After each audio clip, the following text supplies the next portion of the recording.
So today, we're going to dive into a new kind of stress test for AI agents.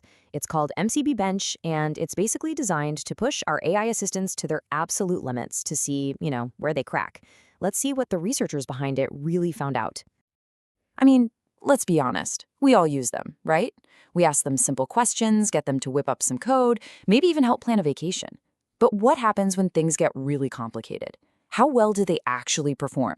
Can they handle the chaos and messiness of the real world? And this gets to the heart of the problem. Our large language models are getting crazy powerful, right? They can use software, solve tough problems. But the way we've been testing them is, well, it's like giving a calculus student a final exam that only covers basic addition.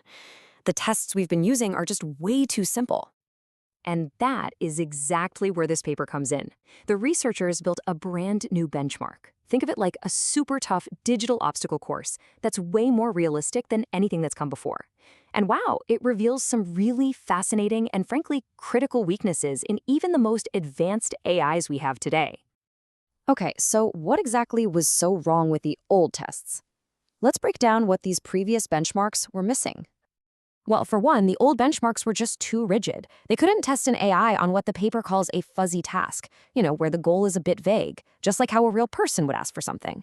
They also couldn't really test cross-domain orchestration, which is just a fancy way of saying, can you juggle tools from totally different areas, like finance and science, to solve one big problem? And as you can see in this table, straight from the paper, older tests like ToolBench just didn't have these features. And that's exactly what MCP-Bench was designed to fix. And that brings us to the star of the show, MCP-Bench.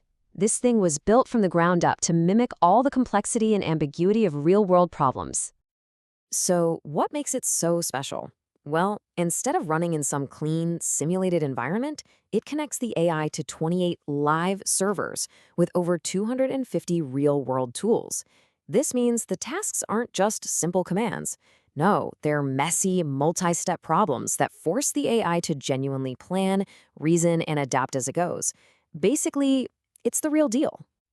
So how does this whole thing actually work under the hood?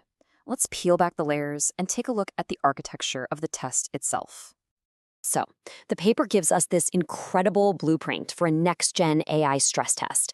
It's all built on this cool three-part cycle that handles everything from inventing the problem to judging the AI's final answer. Let's walk through it. Okay, so it starts with synthesis. Another AI actually generates a realistic but kind of vague task. So think less, what's the capital of France? And more like, hey, plan a research project on melanoma treatment resistance. Then comes execution, where the AI agent actually connects to all those live servers to try and solve it. And finally, evaluation. This part's really clever. The agent's work is graded by both a set of hard rules and another AI judge that looks at the quality of its overall strategy.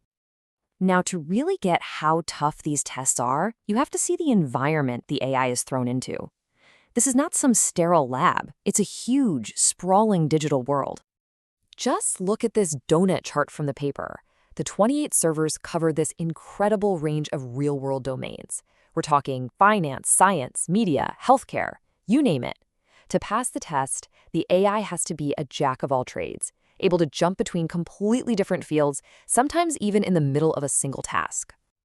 And it's not just about different topics. It's the sheer number of tools. Look at this bar chart. Some of these servers are massive platforms all on their own. The bio-MCP server, for instance, has 35 different tools just for biology. In total, the AI has to understand and choose from over 250 different options. This is way, way beyond just memorizing a few commands. It's a huge strategic challenge. Okay, so we've got this super hard test. The million-dollar question is, how did today's best AI models actually do? Let's get to the results.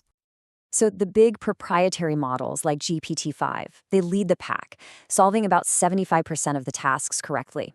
So they're good, but, they're not perfect. But the real story here is the massive drop-off after that. Popular open-source models like Llama 3 8B really struggle, scoring down around 42%. This reveals a huge capability gap. So what's causing it?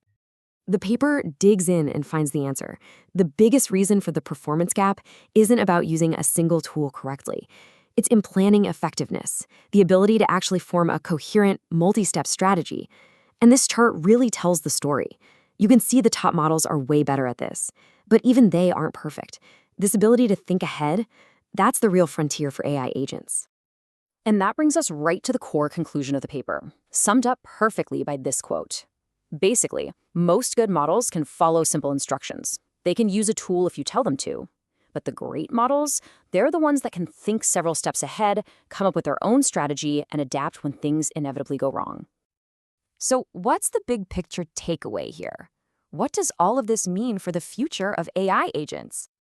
Well, it tells us a few things. First, for the top AI models, just using a tool is becoming a solved problem. The real mountain left to climb is long horizon planning. And to get AI to get better at that, we're going to need more of these tough, realistic stress tests like MCP-Bench to actually measure our progress and push things forward. So I'll leave you with this question to think about. What really is the biggest hurdle for creating truly intelligent AI agents? Is it planning? Is it adapting to the unexpected? Or is it something else entirely?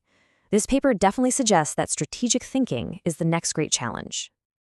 And that's all for this breakdown. We're going to be exploring a lot more papers and methods that are shaping the future of AI. So if you want to join us for more deep dives just like this one, make sure to subscribe to VibeDoc.